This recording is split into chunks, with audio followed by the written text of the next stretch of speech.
कहाँ चले आरिफ भाई? केंद्र सरकार के खिलाफ धरना प्रदर्शन में। हैं?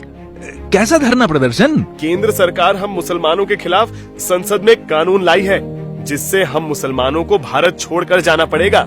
ओ, आप सीएए यानी नागरिकता संशोधन अधिनियम 2019 की बात कर रहे हो क्या? हाँ भाईजान। आप भी पढ़े लिखे मुसलमान होकर औरों के बहकावे में आ गए। पता है सीएए है क्या? हाँ, सीएए यानी नागरिकता संशोधन अधिनियम, जिसमें सभी धर्म के नागरिक भारत में रह सकते हैं, सिर्फ मुसलमानों को छोड़कर। नहीं भाई, ये कौन भ्रम फैला रहा है? इस कानून में हिंदुस्तान के किसी भी नागरिक, चाहे वो हिंदू हो या मुसलमान, उसकी नागरिकता छीनी नहीं जाएगी।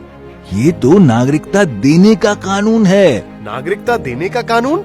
हाँ, 3 देशों पाकिस्तान, बांग्लादेश और अफगानिस्तान से आकर लंबे समय से भारत में रह रहे शरणार्थियों को केंद्र सरकार ने नागरिकता देने का फैसला लिया है, जिसमें हिंदू, सिख, बौद्ध, जैन, पारसी और ईसाई धर्म के लोग हैं और ये लंबे समय से उन देशों में धार्मिक प्रताड़ना झेल रहे थे। सरकार ने ये भी स्पष्ट किया है कि 31 दिसंबर 2014 तक जो शरणार्थी भारत में आ चुके हैं, उन्हें ही भारत की नागरिकता मिलेगी। पर इसमें मुसलमान क्यों नहीं है?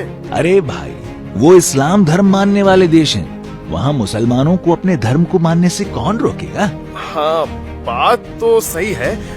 मुसलमान वहाँ अल्पसंख्यक थोड़ी ना है जो खुद को असुरक्षित महसूस करेंगे। 1947 में पाकिस्तान में अल्पसंख्यकों की आबादी 23% थी। 2011 में ये 3.7% पर आ गई। बांग्लादेश में अल्पसंख्यकों की आबादी 22% थी, जो 2011 में 10.7% हो गई। आखिर कहाँ गए ये लोग? अच्छा, तो क्या तुम नहीं चाहते शांत प्रिय देश भारत, जहाँ सभी धर्मों के लोग आपसी भाईचारे से रहते हैं, वहाँ ये शरणार्थी भी अपने नए जीवन की शुरुआत करें और उनके बच्चों को सम्मान से जीने का अवसर मिले? हाँ, सभी लोग शांति और भाईचारे से रहें, इसमें हमें क्या आपत्ति हो सकती है? पर भाईजान, केंद्र सरकार एनआरसी कानून भी तो बना रही है, जिसमें मुसलमानों को भारत छोड़ने की बात कही गई है। ये पूरी तरह से गलत है। किसी भी राष्ट्रव्यापी एनआरसी की घोषणा नहीं की गई है।